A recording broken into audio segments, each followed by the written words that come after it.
How has Green Left Weekly greeted these the Occupy movement? It's created, there's so much happening. It's created a problem for us content-wise, trying to actually cover it all. But it's definitely a very, very exciting, very exciting time where the kind of ideas and information we've been trying to get out, moves we're trying to build, are exploding around the world.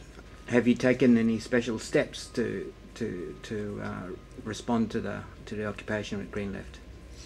I think we've definitely got a lot up, and we've been trying to cover it as much as possible in real time, which is probably a step forward for Green Left, generally because of the seven-day turnaround of news and things for the hard copy, which is how we started, and for probably even now that's still the heart of what we do. A lot of our online stuff has sort of been built a bit just around the hard copy. Some things get up, there's a rally, sometimes we'll get it up straight away, but I think with the Occupy stuff, with the urgency of it and how big it is, it's sort of driven us to really take the online component of Green Left seriously. So when things were happening in Melbourne, we were able throughout the day to update in a live blog style, and then we kept that going through to about midday on Sunday. So we managed to get in the Sydney stuff as well. So we're really trying to use the website as a bit of a source for information, because you're not getting it in the mainstream media. We want to keep doing that for the Occupy Australia movement, and I think that was a step forward for Green Left to do that. And what has been the response in terms of online audiences and to the special coverage of the occupations? Well, I haven't seen the latest figures, but even before last week, I think there was a big spike due to the Occupy stuff. So I think a lot of people are following Green Left, and we've seen an increase in our Twitter followers, and it's certainly been retweeted and reposted around a fair bit. So I think it's getting around as a place, and also you can just see today doing the comments. There's a large number of comments coming through on the Occupy articles. So people are clearly not just reading the articles on Green Left, but they want to have their say on it. One of the common comments about the Occupy movement that you read is that it is very open-ended, and people ask what is it about? What are they demanding? How do you see the role of publication like Green Left Weekly in this context? I think there's a couple of different roles. One is, I think, to host that discussion, because I think that's the key thing that this movement has done, is begun that discussion. It's become a site for the discussion of what the hell is wrong with our society and what do we do about it, because that wasn't getting out in the mainstream media. It wasn't, and that's one of the things that drove it in Spain and it's driven it in the US, is the sense that the mainstream politics and mainstream media and all of that is not having this discussion, and that it's only exists to give the voice of the 1%. Green Left will also intervene into this debate. We have our own ideas, and we hope that a lot of the articles that we have week in, week out, really, I think, tie directly into what the Occupy movement is about. So, for example, we've got an article on what's the causes of the famine in the Horn of Africa, and there's a great article talking about all the agricultural land is going to multinationals based in Europe who grow flowers on land that Kenyans are no longer growing food on.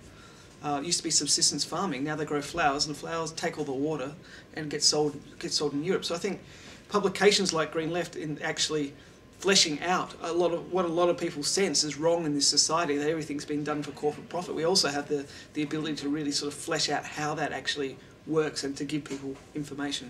Some people in the movement say that this movement is not about politics, that it's a rebellion against politics itself.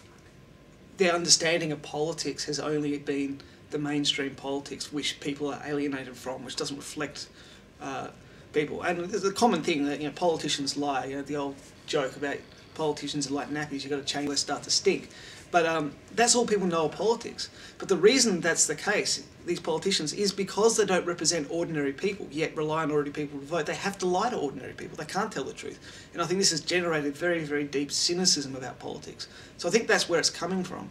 And what we need to convince people about is the need for a different type of politics, one based on ordinary people and ordinary people's interests. And politics is fundamentally about power. That's really what it means, about who gets to make the decisions. So to say that we want the 99% to be able to make the decisions is actually very political, but it is a challenge to the dominant politics.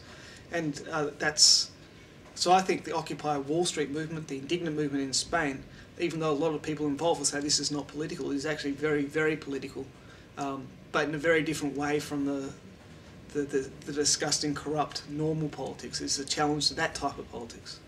The camps themselves cannot be the new society.